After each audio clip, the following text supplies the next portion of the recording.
It all started with a commercial. Yes, a simple television ad, but with the voice of Ronald Reagan. When someone says, let's impose tariffs on foreign imports, it looks like they're doing the patriotic thing by protecting American products and jobs. If you haven't subscribed to our channel yet, do it now, so we can continue bringing you in-depth coverage of breaking stories worldwide. The government of Ontario, Canada, launched a 75 million Canadian dollar campaign on major American networks like Fox News and NBC. The spot used Reagan's voice, extracted from an old 1987 speech, criticizing tariffs and saying, "Tariffs are taxes paid by American consumers." It was a direct message to Donald Trump and his trade policy. But the problem is that Trump saw it during the 7th game of the championship series, right after the Toronto Blue Jays won, and in less than an hour, the bomb dropped. On Truth Social, the president wrote that Canada had fraudulently used Reagan's voice, and for that reason, all trade negotiations with Canada are now terminated. Just like that, with one tweet, or rather, one post, years of relations were frozen, opening yet another front in the year's most absurd trade war. To understand the impact, we need to look back. Since his return to power, Trump has reinstated historic tariffs on Canadian steel, aluminum, cars, lumber, and even pharmaceutical products. Canada attempted to de-escalate. The new Prime Minister, Mark Carney, removed most retaliatory tariffs and initiated direct negotiations with Washington. Just 2 weeks ago, everything pointed toward an agreement.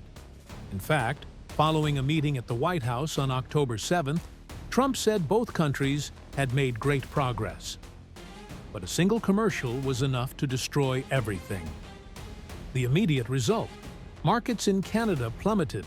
Economists are discussing potential losses in the hundreds of billions, and the North American Trade Agreement, the USMCA, successor to the old ENAFTA, is once again at risk.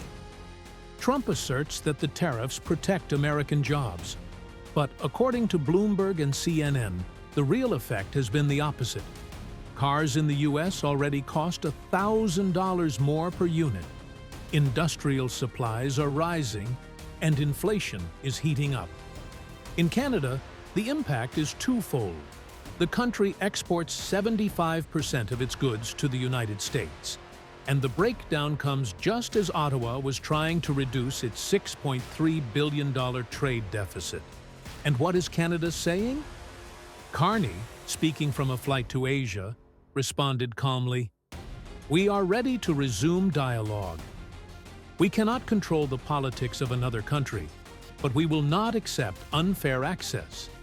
Meanwhile, Doug Ford, the Premier of Ontario, announced that he will pause the advertising campaign, but only after the World Series weekend. In other words, the ads will continue to air for a few more days.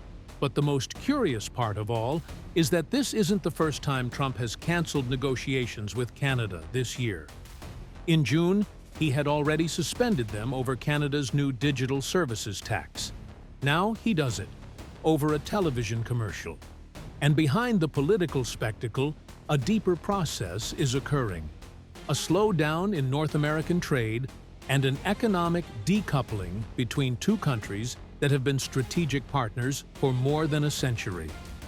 Canada is now looking to diversify its exports toward Asia. The United States, for its part, appears increasingly locked into a trade policy based on impulsive gestures and economic populism. And all this while the rest of the world, from Europe to China, watches as tensions in North America cast doubt on the stability of the planet's largest economic bloc. At Languages Unlimited, a translation company with certified document translation services in more than 200 languages and over 25 years of experience in the business world, we understand the impact of international decisions on markets and global diplomacy. We see this episode not just as a trade dispute, but as a reflection of something deeper, an impulsive, emotional, and personalistic foreign policy, where bilateral relations depend more on ego than on strategy. Today, Trump says he will not meet with the Canadian Prime Minister at the APEC summit in South Korea. But in the world of Trumpism, nothing is set in stone. All it takes is one more tweet to change everything. Leave us your opinion in the comments, and we'll see you in the next analysis.